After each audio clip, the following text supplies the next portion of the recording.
Welcome to District Deep Dive, where we take a look at the history, culture, and political climate of each of Panem's 13 districts. Today, we'll be looking at District 2, Panem's weapons production, military recruitment, and stonemasonry center. District 2 is nestled in the heart of the eastern Rocky Mountains, consisting largely of what once was Colorado and Nevada. It is one of two districts that almost completely surrounds the capital, sealing it off from the south much in the way that District 1 does the north. Given District 2's fortified terrain and close, accessible location, the capital perceives it an immeasurably valuable military stronghold, leading them to center the bulk of their military operations there. Unlike other districts, District 2's overall layout is described in extensive detail. The district is composed of a series of villages scattered throughout the mountains, each being associated with a mine or quarry. However, by the time that we reach the events of Mockingjay, the majority of these mining towns now serve to house and train peacekeepers. Yet these aren't of particular interest to the capital, with 2's most valuable investment being located at the heart of the district in the form of a virtually impenetrable mountain, referred to exclusively as the Nut by rebel forces, due to Plutarch Heavensbee making an offhanded remark about it being a particularly tough nut to crack in contrast to the tiny mountain towns they'd been handling thus far. Housed at the Nut lies the bulk of the capital's military arsenal and forces, as well as a fascinating history as to why District 2 was selected as a stronghold at all. This history dates back to the days of the First Rebellion, after the capital first lost control of District 13 and with it a nuclear arsenal. While the capital still retained a handful of resources on the outskirts, Katniss listing aircraft, missiles, and troops among them, that did little to remedy the fact the bulk of their supplies were now under enemy control. Although it'd be impossible to reconstruct a base that bore anything resembling the strength of 13's, that didn't change the fact they needed one nonetheless, and just so happened to find one in the form of District 2's Central Mountain.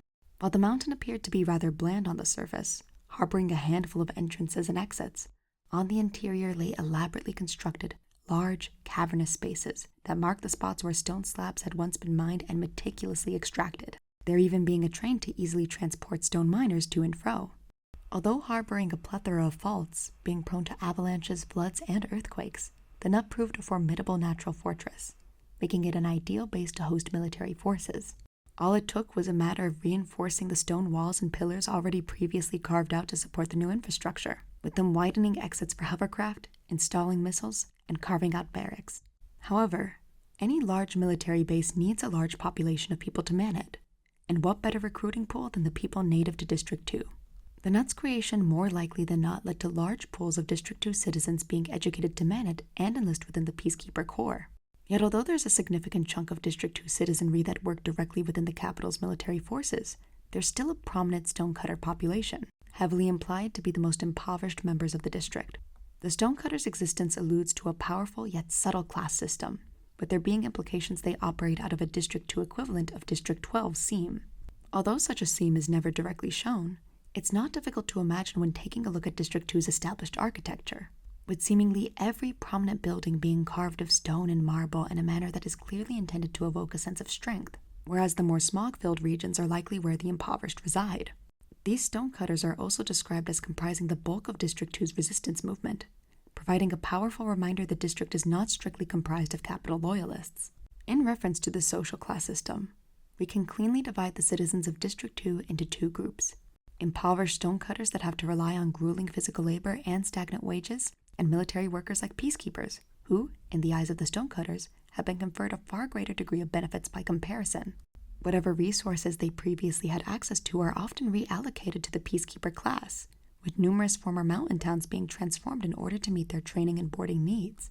I wouldn't even be surprised if quartering were common practice, with ordinary civilians having to accommodate troops in the meager confines of their own homes. To give a potential example as to how this would cement a class divide, let's take a look at Marcus and Sejanus from the Ballad of Songbirds and Snakes. Spoilers ahead. It's suggested that prior to their defeat in the First Rebellion, citizens of District 2 shared a deeply ingrained sense of kinship and camaraderie. We don't get a great amount of insight into their customs, but arguably get all the information we need from the one that is expanded upon, their funerary rites, in which breadcrumbs are sprinkled over the bodies of the fallen in order to ensure they have food for the journey ahead.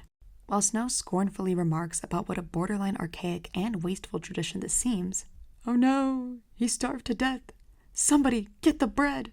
The sparing of what is such a treasured resource in Panem can only be considered an act of extreme reverence, and hints that food plays an extremely important role in how the people of District 2 relate to each other socially. Marcus is Sejanus Plint's former classmate. While they were less than 8 years old at the time they last saw each other and weren't outright friends, when Sejanus injures himself as a child by smashing his finger in a doorway, Marcus immediately and reflexively comes to his aid, scooping snow to bring down the swelling. When Marcus is reaped, Sejanus then feels a similar sense of obligation to ensure that Marcus is cared for, and desperately attempts to get him to eat, starting with sandwiches and then moving to more tempting, high-quality foods like cake, only to be met with outright refusal at every turn. However, this isn't just a matter of Sejanus wanting to ensure that Marcus's base needs are met. He wants to quite literally break bread with him. He wants to partake in a custom that affirms kinship, a notion that Marcus outright rejects. In Marcus's eyes, while they share the same birthplace, Sejanus' status and privilege have conferred him a level of safety and security no other member of District 2 can even dream of. If he is so completely and utterly insulated from his people's suffering, then how can Sejanus consider himself akin to them? To accept this assimilationist in Marcus's eyes is borderline insulting. And yet Sejanus is painfully aware that although he has purchased capital citizenship, due to his district origins, he will never be considered true capital. It's why he goes to the extent of breaking into the arena to sprinkle breadcrumbs onto Marcus's body, in part to pay respects, but also in part to affirm his own status as a member of District 2. And for all Sejanus' wealth, he still ultimately shares Marcus's fate, strung up as a traitor to the capital. Given this example, it's not difficult to imagine how rapidly a divide between stonecutters and peacekeepers might be cemented, which is what makes it all the more unfortunate, given the two will ultimately share the same ending under the capital's regime. There's also a noticeable divide between District 2 and other districts. Katniss perceives and describes the people of District 2 as being relatively babied in comparison to the citizens of other districts. And what this means in context of Panem's universe is they typically receive enough to eat and likely aren't subject to the extreme over-policing that other districts are. It's also worth noting the fact that this district receives enough food has nothing to do with the capital attempting to appeal to their better natures, and everything to do with them not wanting soldiers physically and psychologically stunted by malnutrition. Take into consideration the history of school lunches in our current United States. In 1946, President Truman signed the National School Lunch Act into legislation, in large part due to complaints that numerous American men had been eligible for military service during World War II due to complications arising from childhood malnutrition. It was an act that was first and foremost signed as a matter of national security, to ensure that potential future draftees would be able to physically participate in the wars they were drafted into, the capital likely harboring similar concerns with their own pool of draftees. Now, the existence of District 2 often prompts the question, why doesn't the capital recruit within its own population?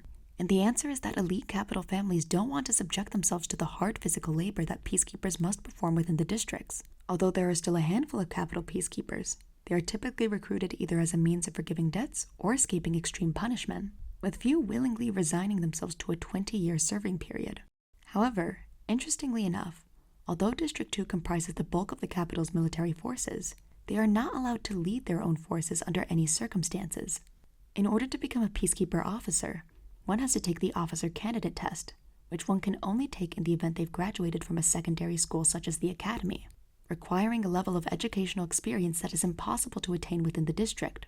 It's even implied that a significant chunk of the peacekeeper population is kept borderline illiterate, likely to limit the possibility of them questioning and opposing the atrocities they are routinely requested to commit. It's clear within the books that the average member of District 2 has far more in common with a random member of any other district than they'd ever have with any citizen of the capital. So then, since this is the case, how has the capital managed to retain their unwavering loyalties?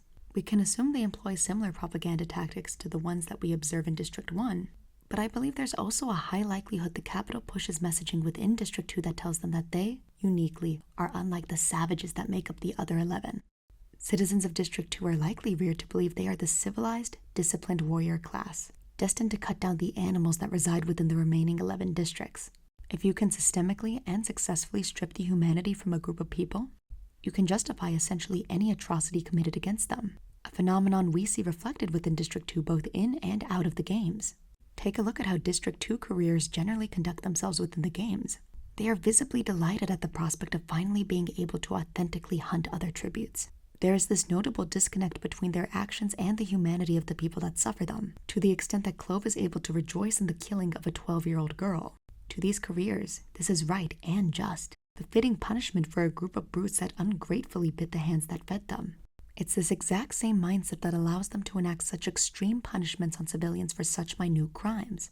Public lashings for the most benign, mild acts of defiance, outright execution for the crime of trying to feed one's family. They are not brought up to view the people of the other 11 districts as being akin to them. They are brought up to view them as being akin to poorly trained animals that must be starved, beaten, and terrorized into submission.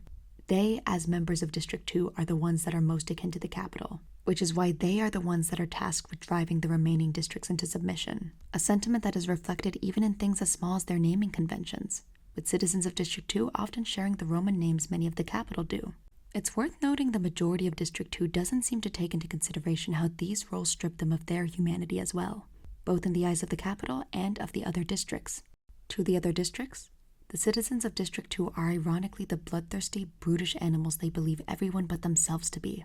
To the capital, they are human weapons and nothing more, a sentiment most prominently reflected in their uniforms. A standard militia would never want a stark white uniform because of its increased visibility. In the world of Panem, they mark the peacekeepers as living targets. But the uniforms aren't made with the intention of preserving the peacekeepers' health and safety. They're made to be as visible as possible for intimidation purposes.